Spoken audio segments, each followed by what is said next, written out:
Guys, welcome to unique mini রিভিউর। আশা করছি আপনারা সবাই ভালো আছেন। আজকে আমরা এইচটিসির রিচার্জেবল স্কিমার নিয়ে কথা বলবো এবং আনবক্সিং করে দেখব যে ভিতরে কি কি রয়েছে এবং সুবিধা কি কি। চলুন তাহলে ভিডিও শুরু করি। দেখতে পাচ্ছেন আনবক্সিং করে ফেলেছি, এখন খুলে দেখি ভিতরে কি কি রয়েছে।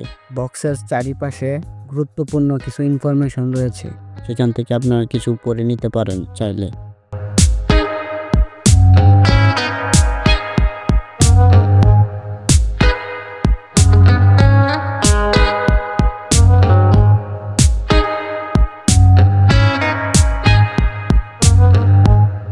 বক্সটি খোলার পরে দেখতে পাচ্ছি স্কিমারে ব্যবহার করার জন্য একটি তেলের বোতল এবং আরও রয়েছে একটি ব্রাশ এবং সাথে রয়েছে পাওয়ার অ্যাডাপ্টার কেবল। এটির মাধ্যমে সরাসরি লাগিয়ে ব্যবহার করতে পারবেন এবং চার্জ করতে পারবেন ভিতরে থাকা ব্যাটারিটিকে। প্যাকেটের সাথে একটি ইউজার ম্যানুয়াল গাইডও রয়েছে দেখতে পাচ্ছেন, এবং এই প্রোডাক্টটির নাম হলো রিচার্জেবল এইচটিসি স্টিমার।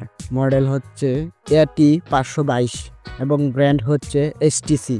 প্রোডাক্টটির প্রাইস হচ্ছে 624 টাকা। প্রোডাক্টটির কালার হচ্ছে ব্ল্যাক কালার।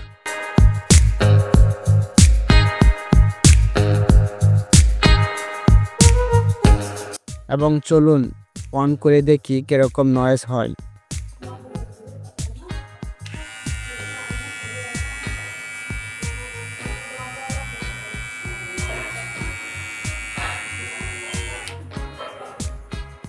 দেখতে পাচ্ছেন প্রচুর নয়েজ হচ্ছে।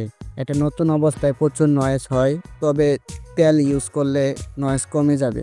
তাই আমার পরামর্শ থাকবে তেল ইউজ করার পরে ইউজ করবেন। এটির সাথে একটি ব্রাশ রয়েছে, যা 4টি স্টেপে কন্ট্রোল হয়। আপনারা চাইলে সহজেই কন্ট্রোল করতে পারবেন এবং ব্রাশটি খুলে রাখলে এটি জিরোতে চলে আসবে।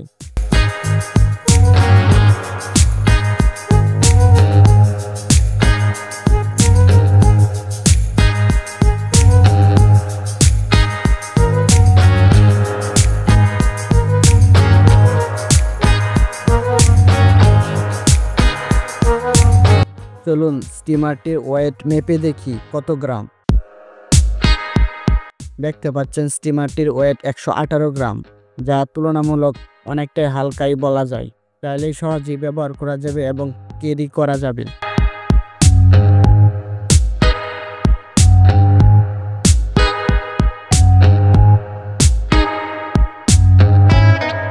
এই স্টিমারটির একটি ইন্টারেস্টিং বিষয় হচ্ছে এটির ভিতরে একটি রিচার্জেবল ব্যাটারি দেওয়া রয়েছে। চাইলে চেঞ্জ করে নেওয়া যাবে এবং রিচার্জও করা যাবে কেবলের মাধ্যমে। এটিতে 600 mAh একটি রিচার্জেবল ব্যাটারি রয়েছে। স্টিমারটির চার্জিং টাইম 8 ঘন্টা। এটি পাওয়ার সাপোর্ট করে 2 ওয়াট এবং ইনপুট ভোল্টেজ 100 থেকে 240 ভোল্ট পর্যন্ত। এবং এটি ওয়ার্কিং টাইম হচ্ছে আমার মতে 15 থেকে 20 মিনিট পর্যন্ত। গায়ে লেখা আছে 20 থেকে 30 মিনিট পর্যন্ত। এই স্টিমারটির যাবতীয় ইনফরমেশন ডিসক্রিপশন বক্সে দেওয়া রয়েছে এবং এটির পারচেজ লিংক ডিসক্রিপশন বক্সে দেওয়া রয়েছে। আমাদের ভিডিও যদি ভালো লেগে থাকে তাহলে লাইক, কমেন্ট, শেয়ার এবং সাবস্ক্রাইব করুন। ধন্যবাদ। সাথেই ছিলাম ইউনিক মিনি রিভিউয়ার।